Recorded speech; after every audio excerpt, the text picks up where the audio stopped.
banget ya. Makanya dari awal saya curiga dengan kelapanya. Karena aneh banget ya.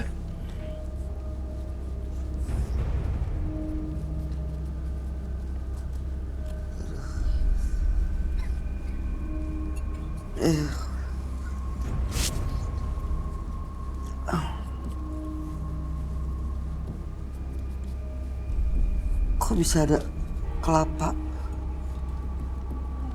yang ada lintahnya? Banyak loh.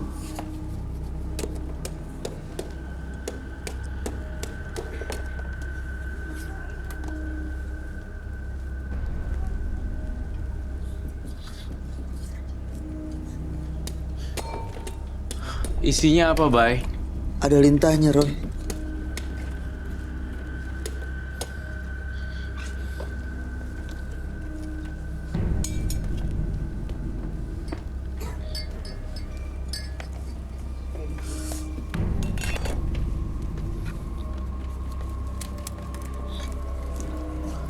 Ini, Itu lintahnya gede banget. aduh.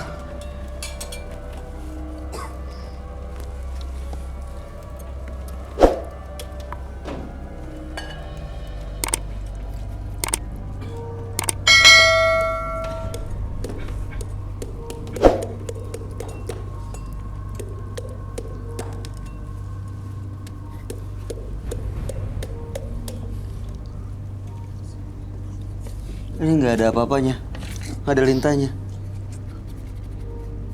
Itu masih ada loh. Tuh.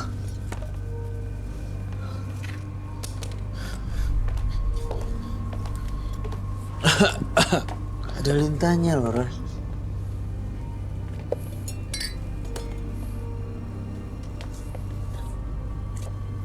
Iya, lintah.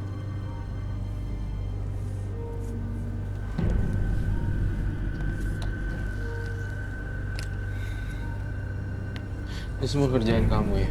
Iya. Dalam kelapa ada lintahnya, itu hal yang magis sekali. Gimana caranya ada lintah dalam kelapa? Ini termasuk ajian-ajian mantranya dia loh sebenarnya. Banyak korban-korban juga yang ingin saya tangkap. Dan saya reka ulang semuanya. Kamu juga ngelakuin ini tanpa sadar kan? Iya benar. Kadang. Lintah. Aduh. Kalau kelapa yang satunya lagi isinya apa ya? Itu nggak ada isinya, air kelapa biasa. Ada itu tadi 1 biji tuh. 1 biji. Yang ini.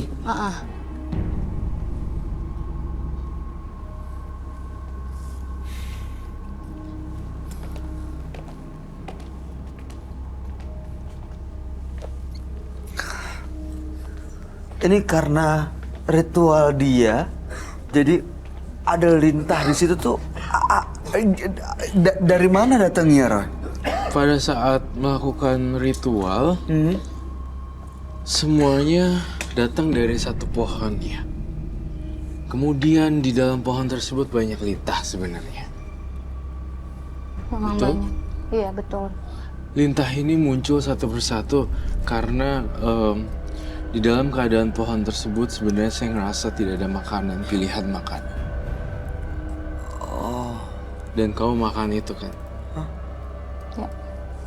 Jadi kamu mempunyai power yang luar biasa.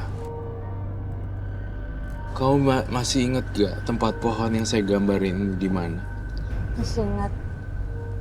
Saya akan kasih kamu tugas. Kembalikan semua barang-barang dan apapun ke bawah pohon beringin ini. oh harus kembaliin ke sana. Iya. Saya juga muncul nama di sini. Siapa ya?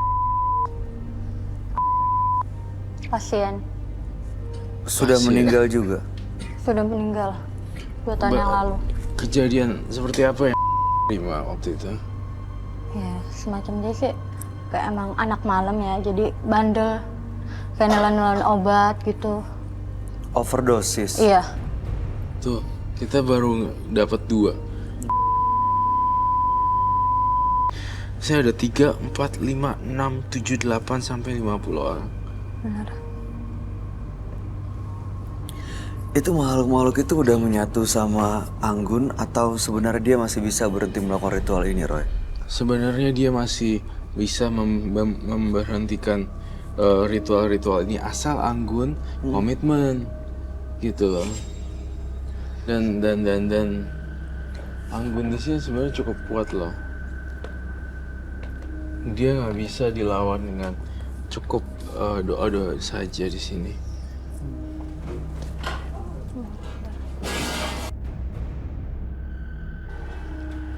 Anggun, saya minta kamu hempaskan itu ke lantai semua dengan kasar. Jangan kena arang tangan kamu, pakai yang kayu yang bawah. Dan kamu teriak sekencang-kencangnya. Usir aja bangun, usir pergi atau apapun gitu, teriakin, banting ke bawah. Gini.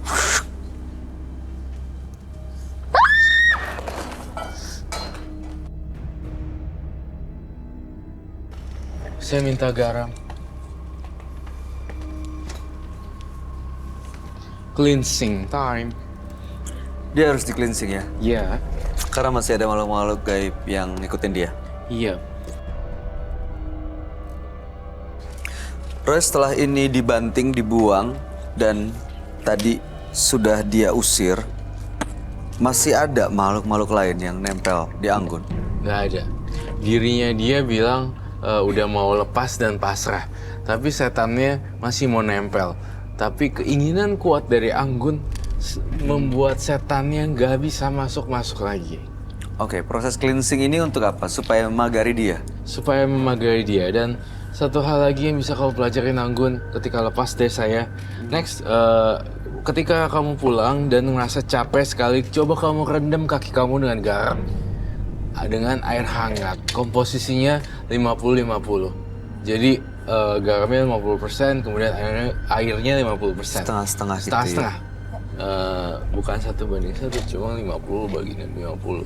Ngerti ya? Oke, ya. Kebayang ya, bangun ya. Ada apa, mangkok gitu, setengah isinya garam. Setengah air. Tapi jangan di mangkok, maksudnya Jangan mangkok, di ember supaya kakinya bersih gitu loh. Karena kan kaki kita selalu melangkah ribuan mil Iya. ke tempat yang kita tidak pernah tahu. Oke. Pernah nginjek sesuatu mungkin di pohon beringin, atau mungkin kita pernah ngomong yang enggak pas lagi jalan keinjek sesosok tak kasat mata, kita nggak Kita pernah nggak tahu. pernah tahu ya. Apa? Kelabang, Kelabang dari mana? Mana tadi? Turun ke Bayu. Ada satu, banyak.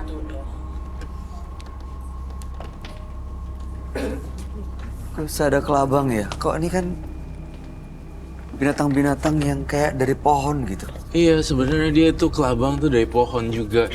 Dan saya ngerasain dia masih dihantui sih. Sebenarnya udah nggak mau. Saya percaya banget sama Anggun. Anggun nggak bohong orangnya. Anggun jujur. Tapi masalahnya dia itu dikontrol sama makhluk halus. Nah ini kita udah pecahin nih. Muncul lagi teror. Ada lagi. Gue nggak mau nih dilepasin gitu aja sama Anggun. Gue harus lakuin teror. Saya ngerasa ada bunyi-bunyian tadi. Gubrak. Ya, di Dan- belakang tadi juga ada kayak yang jatuh gitu. Iya. Boleh saya minta ke Pak? Terima kasih. Kalau dia menghentikan ritual ngasih sajen ke pohon ini, apa yang akan terjadi, Roy? Ketika sudah selesai memberikan sesajen ke pohon ini, saya rasa semuanya akan berakhir. Jadi Jadi ingat mulai ya, sekarang bisa berhenti ya. iya, Oke. saya mungkin gak akan ngomong sampai berbusa mulut saya untuk nasihatin kamu. Tapi saya menggambar secara visual agar kita bisa lihat rame-rame keadaan dan kondisi kamu. Kamu pernah duduk di sini. Kemudian melakukan semacam ritual-ritual yang menurut saya tidak perlu. Kemudian dalam pohon ini saya jelasin, sini banyak binatang-binatang melata, termasuk kelabang dan segala macam. Seiring berjalannya waktu karena dia pertamanya takut ke pohon beringin ini dan akhirnya ada hasilnya, lama-lama ini menjadi habit dan kebiasaan untuk Anggun. Dan akhirnya diikuti oleh sosok-sosok dari pohon beringin. Kita pernah tahu kan ya kalau mitosnya pohon beringin itu banyak setannya. Iya. Benar. Nah itu dia, bener kan? Oke. Kenapa dari tadi makanya saya nggak selesai-selesai untuk menggambar pohon ini.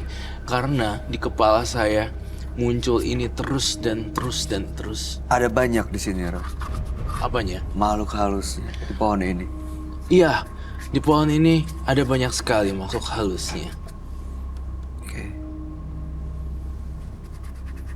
Oke, sekarang apa yang harus dilakuin untuk cleansingnya, Rob? Baik. Terakhir dari saya, kamu tahu cleansing ini di sini. Diapain garamnya? Bentar ya. Ini kalau saya kasih ke lintahnya gimana nih? Coba, pasti mati.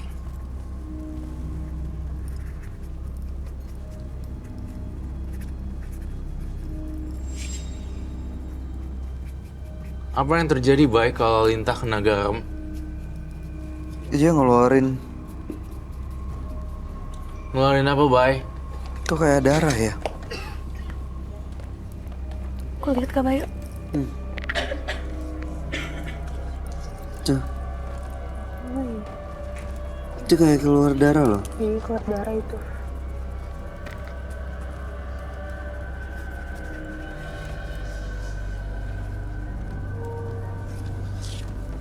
Tapi yang udah keluar tuh udah nggak bergerak lagi ya? Udah nggak bergerak dia. Pohon beringin. Mati ya?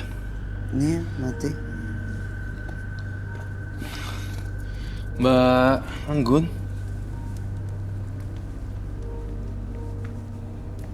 Doa sesuai dengan keyakinan kamu ya. Tutup. Dan kamu doa sepenuhnya.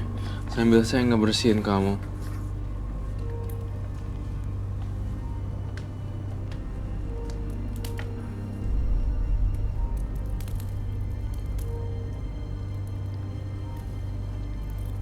Semoga apa yang saya lakukan bisa bersih dari makhluk halus dan Mbak Anggun menjadi orang biasa.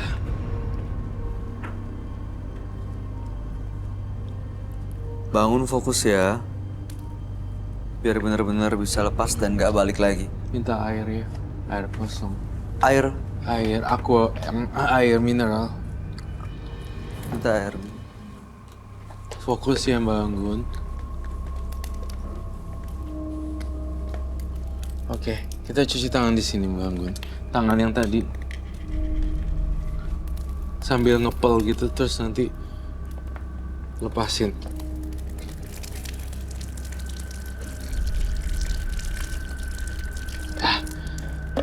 Selamat ya Mbak Anggun, saya hanya bisa menyelamatkan kamu segini.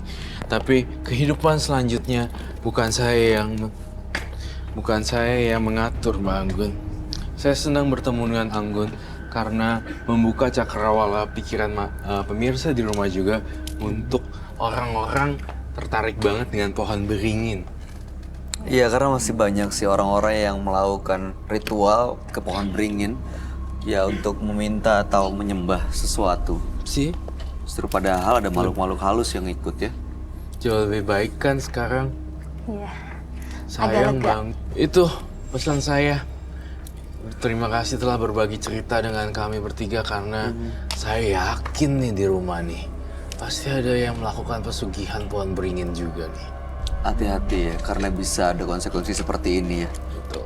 Dan bisa jadi tumbal. Iya. Diri sendiri bisa Oh, jadi iya tumbal dong. ya. Baik, terima kasih ya Mbak Anggun. Terima kasih banyak. Iya, Mas mudah-mudahan Roy. ya Saya yang tetap terima berbuat kasih baik. juga. Terima kasih.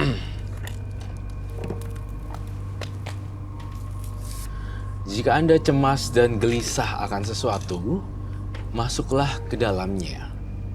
Karena ketakutan untuk menghadapinya lebih mengganggu dari permasalahannya itu sendiri. Pemirsa, partisipan yang hadir di Menembus Mata Batin hari ini adalah Ardi dan juga Anggun.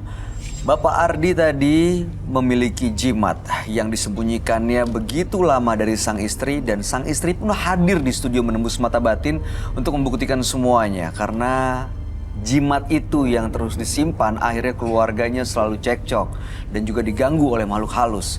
Sementara Anggun sering melakukan ritual, melakukan sesembahan atau memberikan sajen di depan pohon beringin yang justru malah mengundang makhluk-makhluk halus dari pohon tersebut yang mengikutinya, bahkan punya kemampuan bisa menyembuhkan, jadinya malah ada tumbal dari situ ya. Betul sekali. Gimana tanggapan kamu Roy, Ardi dan Anggun? Kalau Ardi mudah-mudahan adalah happy ending buat mereka berdua, pasangan suami istri. Mudah-mudahan gak ada cekcok lagi setelah barang-barang dihancurkan. Namun yang kedua Anggun, dia adalah pelaku mistis dan pelaku spiritual. Namun kita tidak boleh ngejudge sampai kayak terpojokkan. Karena kalau kita lihat hatinya Anggun, dia tidak ada niat untuk jahatin orang sebenarnya. Dia sebenarnya baik untuk nolong orang. Dia malah, baik ya. untuk nolong orang, dan salahnya dia itu meditasi atau berdiam diri di sini di pohon ini, kemudian dia itu digerakkan oleh makhluk halus untuk dapetin tumbal. Padahal si Anggunnya enggak kok, saya enggak ngelakuin Dia apa. nggak nyadar apa yang dilakuin. ya. Dalam kasus ini Anggun menjadi tersangka atau tidak, saya putuskan Anggun tidak jadi tersangka. Dia nggak bebas, sadar, ya? saya bebaskan. Oke, baik. Ada tanggapan, Devita? Ya mudah-mudahan sih keluarganya itu kan, si Anggun kan turun-temurun tadi dia bilang ya, dan Iya. keluarganya pun melakukan ritual seperti itu ya. Anggun kan tadi sudah tergerak dan benar-benar udah pengen lepas, udah cleansing juga. Mudah-mudahan sih keluarga juga seperti itu kan Kak, biar Iya. nggak ada lagi yang menghasut Anggun. Tuh, jadi didukung penuh sama keluarga ya, supaya benar-benar nggak pindah justru dari Iya. Anggun ke keluarganya yang lain. Iya. Baik, Devita Bahar, terima kasih banyak sudah hadir di Menembus Mata Batin. Devita Bahar. Iya, Sukses terima kasih untuk banyak. Amin, semua rencana amin. baiknya, karirnya, dan lagu-lagu barunya. Amin. Oke, Roy Kiyoshi, terima kasih penjelasan dan pencerahannya. Thank you. Pemirsa, banyak hal yang dapat menjatuhkan seseorang. Tetapi satu hal yang paling berbahaya dan benar-benar dapat menjatuhkan adalah dirinya sendiri. Ikuti terus kisah-kisah selanjutnya yang akan selalu kami sajikan di sini, Menembus Mata Batin.